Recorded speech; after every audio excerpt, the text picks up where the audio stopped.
They say some wells are bottomless. Ours just never stayed quiet.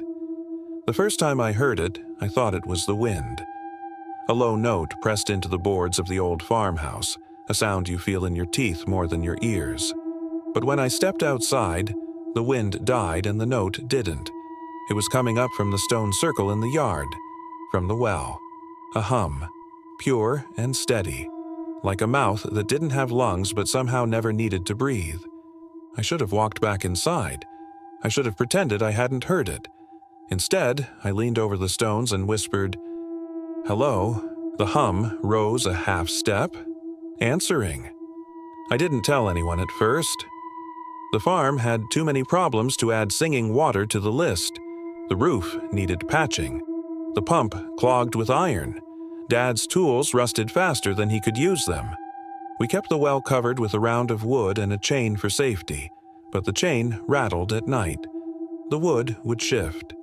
Sometimes in the morning, the cover would be an inch off center, like someone had drunk in the dark and forgotten to tidy up.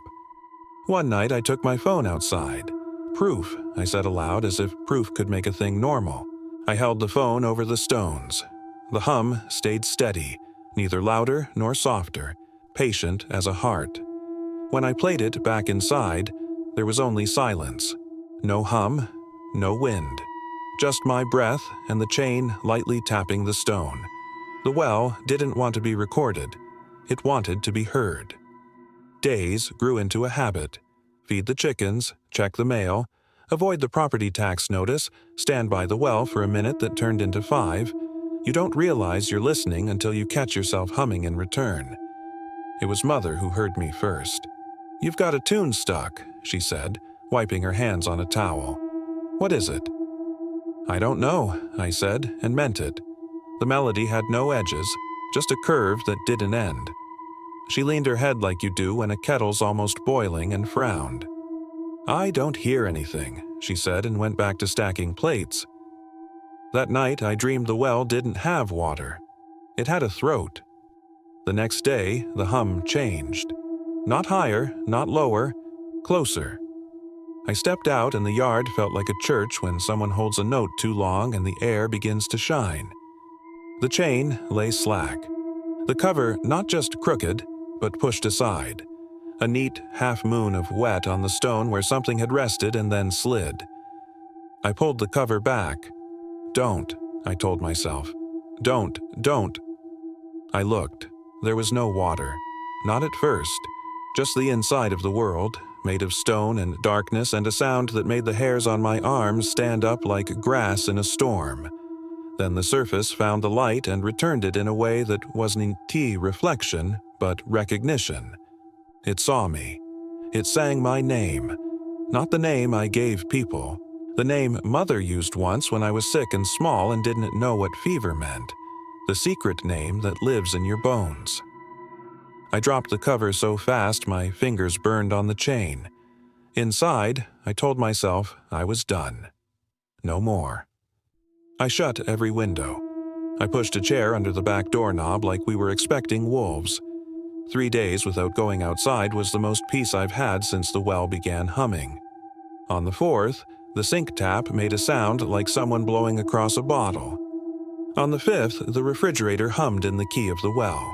On the 6th, Mother began to hum while she stirred soup, while she folded laundry, while she stared out the window at the blank shapes of trees. "What are you humming?" I asked.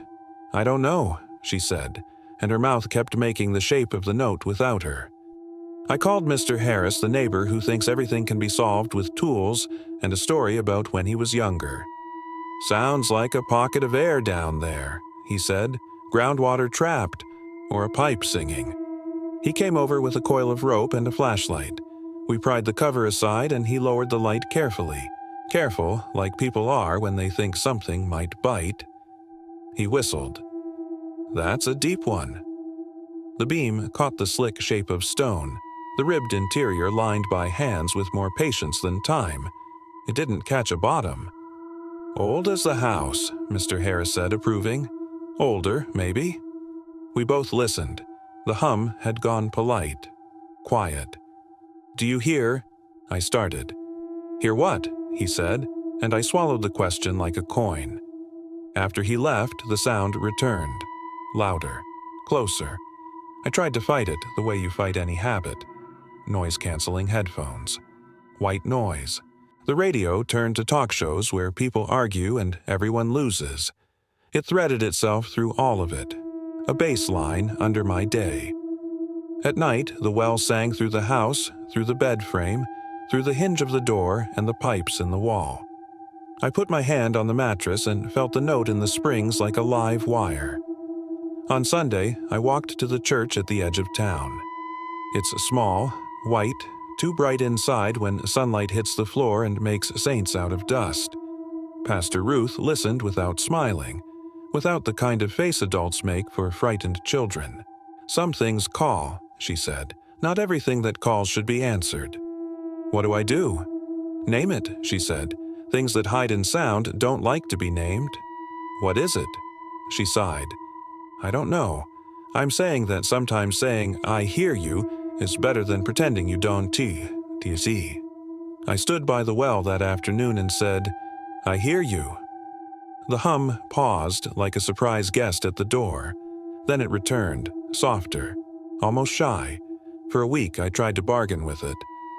I'll listen, I said, but sing quietly at night. It obeyed the first night, and Mother slept without humming. On the second, the sound moved into my chest. I woke up singing into the darkness, a note I could not stop, breath coming steady and slow like I'd practiced my whole life. On the third, Mother joined me. 2 notes braided into one. Harmony found us and made us into a chord.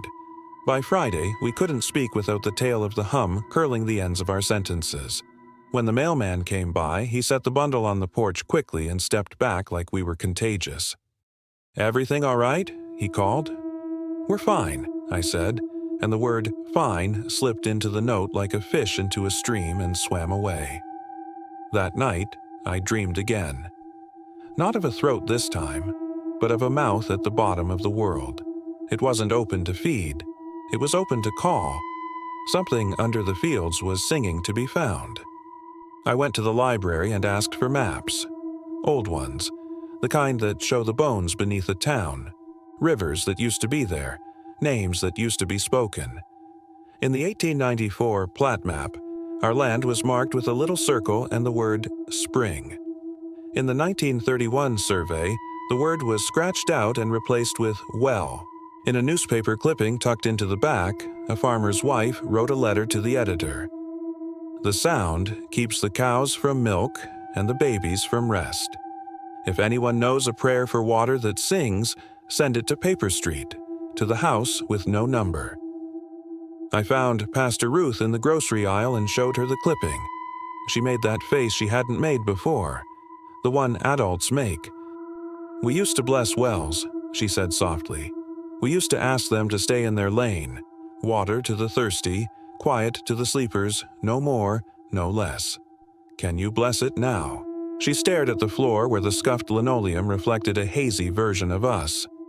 I can stand with you, she said.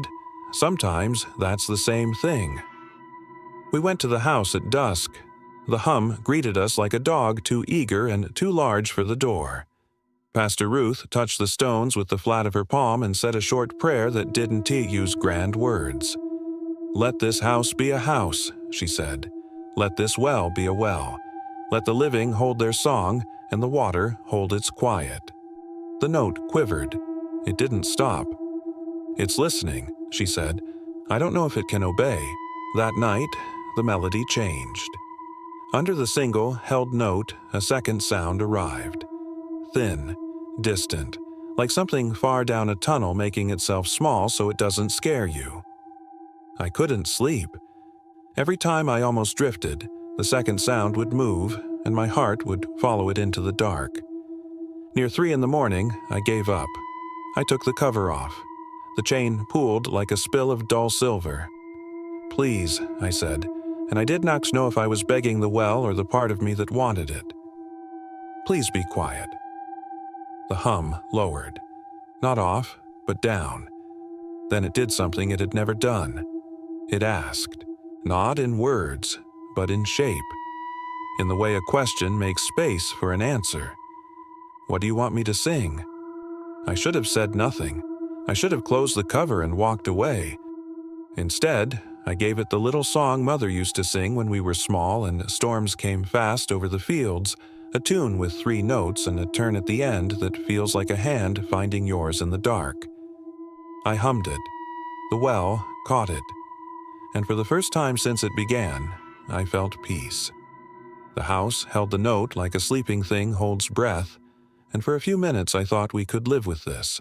In the morning, the birds learned the song. By noon, the refrigerator learned it. By evening, the power lines took it up, a faint silver whine whenever the wind touched them. At night, Mother's breathing matched the rhythm exactly. When I tried to sing a different tune under my breath, my throat refused. It moved the shape of the well's melody and nothing else.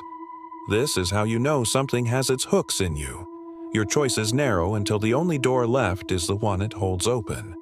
I started to see people in town moving their mouths without sound, lips forming the turn of the tune at the same moment.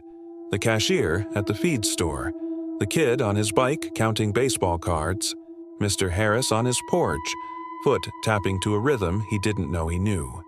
Their eyes looked tired. When the fire siren went off for its Wednesday test, it bent itself to fit the tune. Even silence had the shape of it. I tried one last thing, a foolish, desperate thing. At sunset, I dragged the old iron pump from the shed. I bolted it to the stone and fitted the suction pipe down into the dark. If the well wanted to sing, fine. Let it sing into the bucket. Let it turn to water and stop being a sound. I worked the handle until my arms burned. Nothing. I worked it harder. A cough. A swallow. Then a thin line of water sputtered and fell into the bucket like a string pulled tight. The hum climbed up through the pump and into my hands. It shook my bones. It wanted me to drink.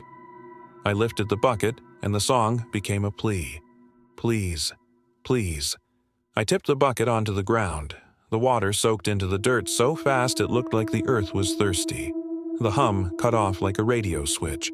The sudden quiet made me dizzy. Then, from beneath the stones, a new sound arrived. Not a hum, a breath. I put the cover back, ran inside, and locked the doors. Mother stood in the hall with her head tilted as if she was listening to someone upstairs who hadn't lived there in years. "Do you hear that?" she whispered. I shook my head. "Me neither," she said, mouth shaping a note that didn't make it into the air. Pastor Ruth came the next morning with a coil of blue rope and a salt shaker. "We'll seal it," she said, "for now." We circled the stones with a thick line of salt. She tied the rope in a knot that meant nothing to me and everything to her and set it across the cover. "This isn't forever," she warned. "It's a doorstop, not a door." "Will it keep the song out?" "It will remind it to stay where it belongs," she said. "Sometimes reminders work." For 3 nights, the house was quiet. I slept like someone had turned down a radio that had been on for years, and I hadn't noticed. On the 4th morning, a low note rose from the cellar drain. On the 5th, the bathroom sink gurgled a bar of the tune. On the 6th, I caught myself humming while I stood in line at the post office. The man behind me hummed along. The woman at the counter tapped her pen in time. We didn't look at one another. We just moved through the day with the shape of the melody wrapped around our hearts like a belt too tight to take off. They say some wells are bottomless. I think some songs are too. Tonight, I am writing this at the kitchen table with every faucet wrapped in towels and the refrigerator unplugged. The house is as quiet as I can make it. Mother sits in her chair by the window, lips still. Outside, the yard is a flat piece of dark, and yet, faint as a breath on glass, I hear the tune. Not from the well, from the road, from the fields, from the places where the ground remembers water. If you ever inherit a farmhouse with a circle of old stones out back, be careful how long you listen. Pretend not to hear if you can. Don't teach it your favorite song. And if you find yourself humming without meaning to, stop before the turn at the end. The turn is where it catches. Some things call. Not everything that calls should be answered. but I hear you. I hear you. I hear. Thanks for listening to my story. If you enjoyed, please hit that like button and subscribe for more tales.